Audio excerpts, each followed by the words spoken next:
بسم اللہ الرحمن الرحیم نحمده ونصلی ونسلم علی رسولہ الکریم اما بعد.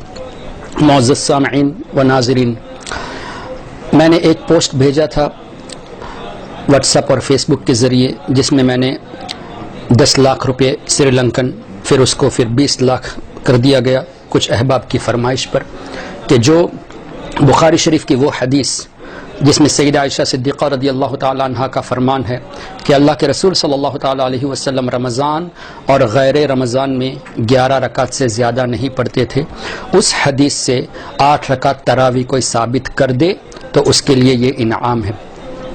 اور یہ ہم نے اس لیے کہا کہ الحمدللہ ثم الحمدللہ ہمیں پورا یقین ہے کہ قیامت تک کوئی اس حدیث سے 8 رکعت تراویح ثابت نہیں کر سکتا، اس لیے کہ اس حدیث پاک میں سیدہ عائشہ صدیقہ رضی اللہ تعالی عنہ نے 8 رکعت اور 3 رکعت 11 رکعت کا ذکر رمضان اور غیر رمضان دونوں کا کیا. اگر اس کو تراویح مان لے تو غیر رمضان میں یعنی شعبان کے مہینے میں، شوال کے مہینے میں، ذی قعدہ، ذی الحج، محرم، ان تمام مہینوں میں بھی تراویح پڑھنا پایا جائے گا، جبکہ ایسا نہیں ہے تو اس حدیث کا مطلب تہجد کی نماز ہے، اس لیے کہ تہجد کی نماز کم سے کم 2 رکعت اور زیادہ سے زیادہ 8 رکعت، تو وہاں تہجد رکعت مراد ہے، تہجد کی 8 رکعت مراد ہے، نہ کہ تراویح کی. اور یہی وجہ ہے کہ سیدنا امام بخاری رضی اللہ تعالیٰ عنہ نے اس حدیث پاک کو رمضان میں تراویح کے باب میں بھی نقل فرمایا اور تہجد کے باب میں بھی نقل فرمایا. اب امام بخاری رضی اللہ تعالیٰ عنہ زیادہ سمجھتے ہیں اسی لیے انہوں نے اس حدیث کو تہجد کے باب میں بھی نقل فرمایا.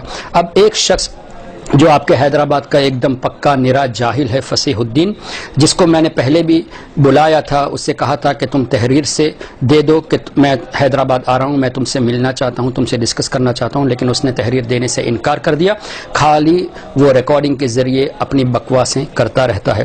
اور میں نے ایک مرتبہ یہ بھی اعلان کیا کہ ان چیلوں سے، کیڑے مکوڑوں سے میرا کوئی تعلق نہیں، ہم تو ان کے بڑوں سے بات کرنا چاہتے ہیں جن کو یہ بزرگ مانتے ہیں، جیسے ڈاکٹر ذاکر نائک ہے، توصیف الرحمان ہے، معراج ربانی ہے، ان کو یہ بزرگ اکابر مانتے ہیں، ہم تو ان سے بات کرنا چاہتے ہیں، جبکہ ابھی تک ڈاکٹر ذاکر نائک نے ہمارے سوال کا جواب نہیں دیا جس کو 2.5 سال ہو چکے. تو فصیح الدین کو جواب دینا مقصد نہیں، لیکن چونکہ ہمارے نوجوان اس کی کلپ کو دیکھ کے مجھ سے سوال کیے، اس لیے میں بہتر سمجھتا ہوں کہ اس کا جواب دیا جائے. فصیح الدین نے یہ کہا کہ جبکہ سوال یہ ہے سیدہ عائشہ صدیقہ سے کہ رمضان میں نماز کیسی ہوتی تھی، تو اب سیدہ عائشہ صدیقہ کے جواب میں ہم رمضان غیر رمضان نہیں دیکھیں گے، بلکہ سوال کے مطابق اس کو تراویح ہی مانیں گے. ایک بات. دوسری بات اس نے یہ کہی کہ رمضان کے باب میں لکھا اس لیے وہ تراویح ہے.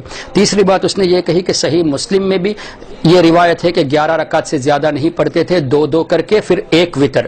اب وہاں صحیح مسلم کی روایت کے مطابق 2 رکعت کر کے 10 رکعت پڑھی، 1 وتر، تو وتر 1 کے بعد بچی رکعت 10 تو تراویح 10 ہونی چاہیے.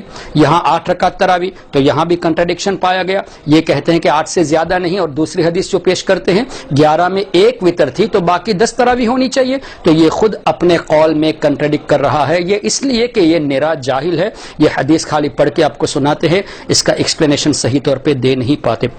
اب رہی بات امام بخاری رضی اللہ تعالیٰ عنہ نے اس حدیث پاک کو رمضان کے باب میں، تراویح کے باب میں کیوں لکھا، تو اس باب میں رمضان شریف میں نبی کریم صلی اللہ علیہ وسلم کا قیام کیسا تھا اس کو ذکر کرتے ہوئے اس حدیث کو بھی نقل کیا، جس سے یہ ثابت ہوتا ہے، اسی حدیث میں یہ بھی ذکر ہے کہ غیر رمضان میں بھی، تو جس سے یہ پتہ چلتا ہے کہ نبی کریم صلی اللہ علیہ وسلم تہجد کی نماز رمضان میں بھی پڑھتے تھے اور رمضان کے علاوہ بھی تہجد کی نماز پڑھتے تھے. اس کا اگر یہ مطلب لیں گے کہ صرف تراویح 8 رکعت ہے تو یہ بالکل غلط ہوگا، تو ان لوگوں نے صرف مس کوٹ کیا ہے، ایسی کوئی حقیقت نہیں. ہمارا چیلنج آج بھی باقی ہے کہ جو یہ ثابت کر دے اس حدیث پاک سے کہ تراویح 8 رکعت ہے، انشاءاللہ العزیز قیامت تک کوئی جواب نہیں دے پائے گا. اب انہوں نے ایک نئی بات گھڑی، اب یہ چونکہ تراویح ثابت نہیں کر سکتے تو ان کا یہ کہنا ہے کہ نہیں، دراصل تراویح، قیام اللیل، تہجد یہ تینوں ایک ہی ہے، ان میں کوئی فرق نہیں.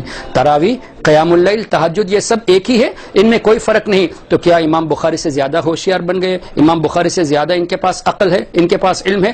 امام بخاری رضی اللہ عنہ اور دیگر محدثین نے تہجد کا باب الگ سے قائم کیا اور تراوی کا باب الگ سے قائم کیا. تو یہ کیسے کہتے ہیں دونوں ایک ہے؟ اگر دونوں ایک ہوتا تو ان بزرگوں نے، اکابرین نے، محدثین نے الگ الگ باب کیوں باندھے؟ تو ان کی یہاں بھی جہالت نظر آتی ہے. کہتے صرف ہے کہ ہم حدیث کو مانتے ہیں، حقیقت یہ ہے کہ حدیث سے ان کا کوئی تعلق نہیں. اللہ تبارک و تعالی ایسے بے وقوف جاہل لوگوں سے ہمیں بچائے رکھے، ہمیں ان سے دور رکھے، ان کو ہم سے دور رکھے. اے نوجوان مسلمانوں، ان کی کسی بھی باتوں سے آپ کنفیوز مت ہوئیے، کوئی بھی ٹینشن لینے کی ضرورت نہیں. یہ صرف اور صرف مس کوٹ کرتے ہیں، حقیقت سے ان کا کوئی تعلق نہیں سوائے اس کے کہ یہ خود گمراہ ہیں، دوسروں کو گمراہ کر رہے ہیں. وآخر دعوانا ان الحمد للہ رب العالمین.